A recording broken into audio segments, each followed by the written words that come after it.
मरकुस की किताब उसकी 7वीं अध्याय।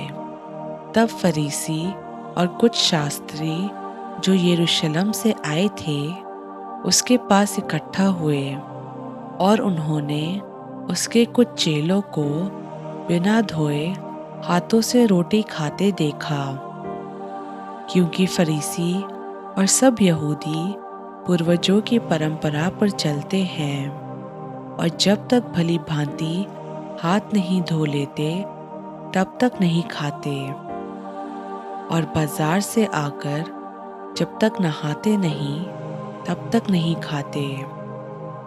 और बहुत सी अन्य बातें हैं जो उनके पास मानने के लिए पहुंचाई गई हैं, जैसे कटोरों और लोटों और तांबे के बर्तनों को धोना और मांजना। इसलिए उन फरीसियों और शास्त्रियों ने उससे पूछा, तेरे चेले क्यों पूर्वजों की परंपराओं पर नहीं चलते और बिना धोए हाथों से रोटी खाते हैं?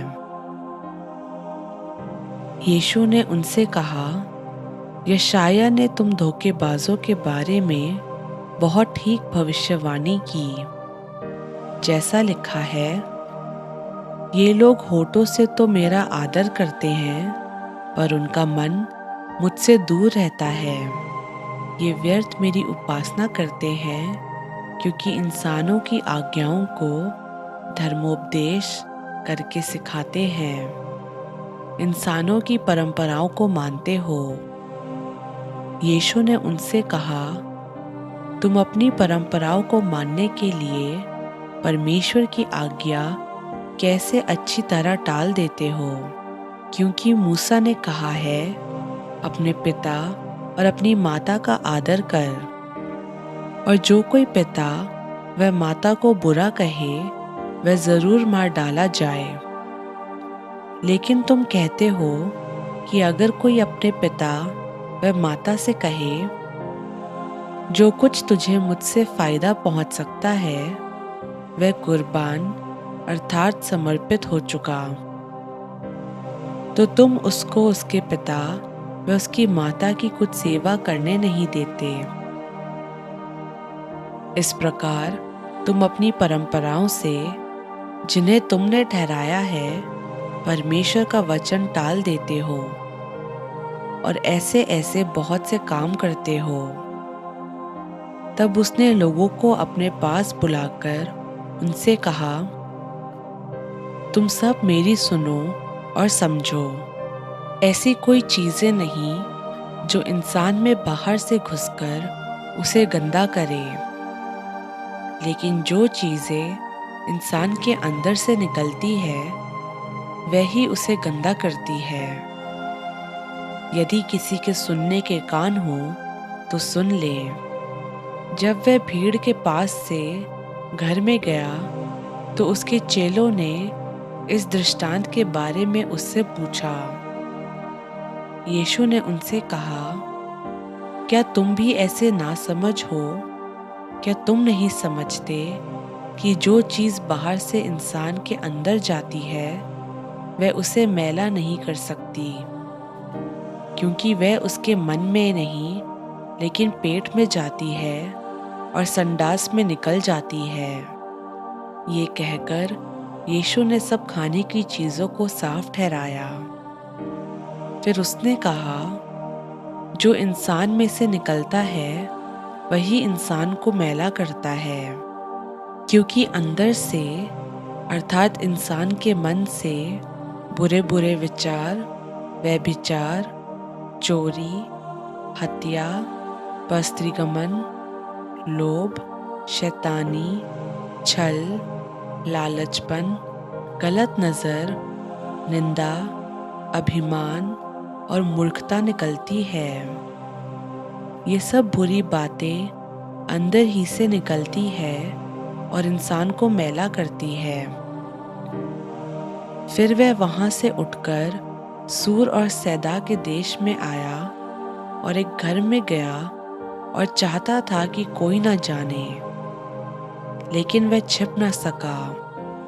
और तुरंत एक औरत जिसकी छोटी बेटी में बुरी आत्मा थी, उसकी चर्चा सुनकर आई और उसके पांव पर गिरी।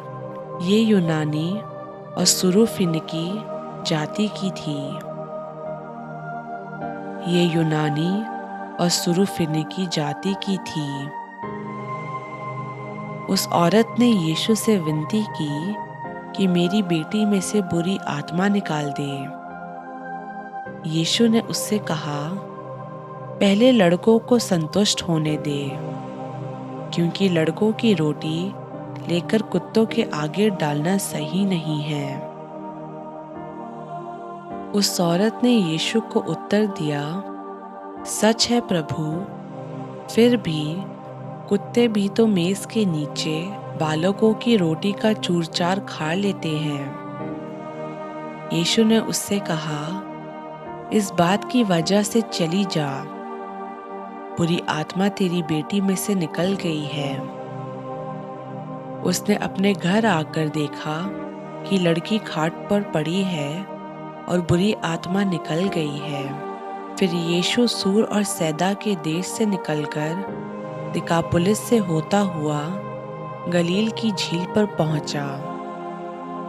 तो लोगों ने एक बहरे को, जो हकला भी था, उसके पास लाकर उससे विनती की कि अपना हाथ उस पर रखे।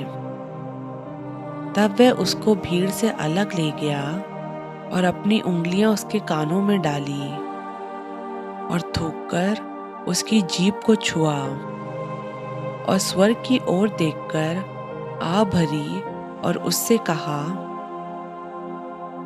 इप्फते, अर्थात खुल जा।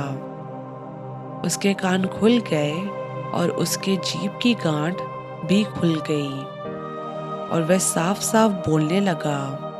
तब उसने उन्हें चेतावनी दी कि किसी से न कहना।